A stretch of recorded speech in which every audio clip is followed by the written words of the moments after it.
સમાચારમાં આગળ વધીએ તો વલસાડમાં ભારે વરસાદથી સરકાર એલર્ટ પર। ડેપ્યુટી સીએમ હર્ષ સંઘવી નરેશ પટેલને જવાબદારી સોંપાઈ છે। આપને જણાવી દઈએ, આલોક પાંડેને તાત્કાલિક વલસાડ જવા સૂચના અપાઈ છે। મુખ્યમંત્રી ગાંધીનગરથી મોનિટરિંગ કરી રહ્યા છે। કમાન્ડ એન્ડ કંટ્રોલ સેન્ટરથી સ્થિતિ પર સતત નજર રાખી રહ્યા છે। મુખ્યમંત્રી ભૂપેન્દ્ર પટેલે સુરત, વલસાડ, નવસારી જિલ્લામાં ભારે વરસાદને પગલે ડેપ્યુટી સીએમ હર્ષ સંઘવી, આદિજાતિ વિકાસ મંત્રી નરેશ પટેલ, સચિવ રેમ્યા મોહન અને આલોક પાંડેને આ અસરગ્રસ્ત જિલ્લાઓમાં વહીવટીતંત્રની મદદ માટે રવાના કર્યા છે। આ ઉપરાંત જે જિલ્લાઓમાં હવામાન વિભાગ દ્વારા વરસાદ સંદર્ભે રેડ એલર્ટ આપવામાં આવ્યું છે તે જિલ્લાઓમાં પણ પ્રભારી સચિવોને તાત્કાલિક અસરથી પહોંચી જવા માટે સૂચનાઓ આપી દેવાઈ છે।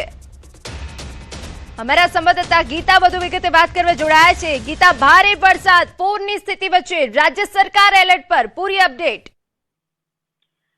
જી, સુરત પહેલા વરસાદના સપાટામાં આવ્યું હતું ને હવે તો આખું ગુજરાત, આખું દક્ષિણ ગુજરાત વરસાદના સપાટામાં આવ્યું છે। રાજ્યના સુરત, વલસાડ અને નવસારી જિલ્લામાં ભારેથી અતિ ભારે વરસાદ છે અને એના પગલે જ નાયબ મુખ્યમંત્રી હર્ષ સંઘવી કે જેઓ સુરતથી જ બિલોંગ કરે છે તેઓ સાથે સાથે આદિજાતિ વિકાસ મંત્રી, તેઓ પણ જે દક્ષિણ ગુજરાતના જ એક મંત્રી છે નરેશ પટેલ, અને સચિવો રેમ્યા મોહન અને આલોક પાંડે પહેલા પણ રિલીફ કમિશનર તરીકે આ પ્રકારની જવાબદારીઓ, પૂર અને વાવાઝોડાની જવાબદારી સંભાળી શક્યા છે। એટલે તે બેની પસંદગી કરવામાં આવી છે અધિકારી તરીકે અને તેમને અસરગ્રસ્ત જિલ્લાઓમાં વહીવટી તંત્રની મદદ માટે રવાના કરવામાં આવ્યા છે।